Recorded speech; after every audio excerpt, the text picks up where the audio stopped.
বন্দে মাতরম সঙ্গীতের 150 বছর পূর্তি উদযাপন। বন্দে মাতরম সঙ্গীতের 150 বছর পূর্তি উপলক্ষে বিভিন্ন কর্মসূচির অঙ্গ হিসেবে আজ শিলচর জেলা বিজেপির পক্ষ থেকে এক বর্ণাঢ্য শোভাযাত্রার আয়োজন করা হয়। শোভাযাত্রাটি জেলা বিজেপি কার্যালয় থেকে বেরিয়ে শহরের বিভিন্ন পথ পরিক্রমা করে নরসিংতলা মাঠে গিয়ে সমাপ্ত হয়।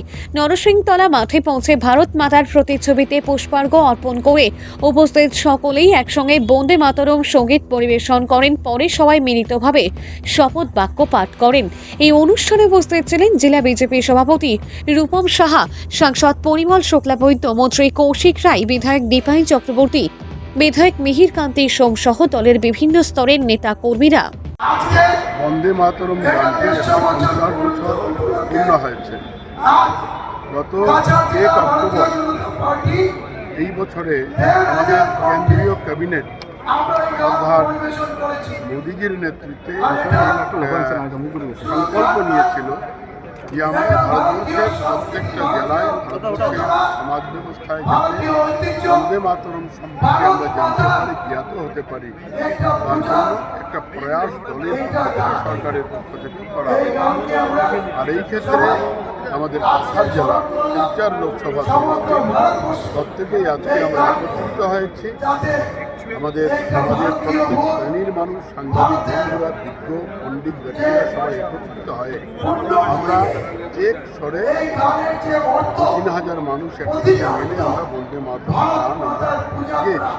তার মূল লক্ষ্য হল যে আমরা এই বন্দে মাতরম এই ধ্বনি আমাদের রন্ধ্রে রন্ধ্রে, আমাদের রক্তে, আমাদের মজ্জায়, আমাদের চিন্তায়, আমাদের চেতনায় এসে গিয়েছে।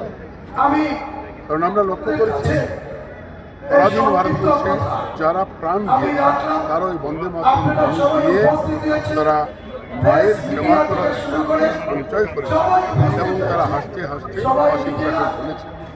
ঠিক স্বাধীনতার পরেও আমরা লক্ষ্য করেছি যে এই বন্দে মাতরম ধ্বনি বা বন্দে মাতরম গানের কলি দিয়েই আমাদের বিভিন্ন ধরনের আমরা যে কাজকর্ম করি, বিশেষত আমার দল ভারতীয় জনতা পার্টি আমরা যে করি, আমরা বন্দে মাতরম ধ্বনি এবং বন্দে মাতরম গানের মধ্য দিয়ে আমাদের কার্যক্রম করেছি।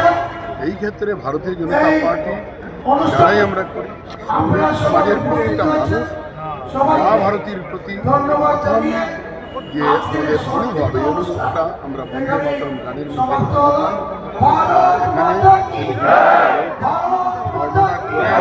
বর্ণনা করে বন্দনা করেছি।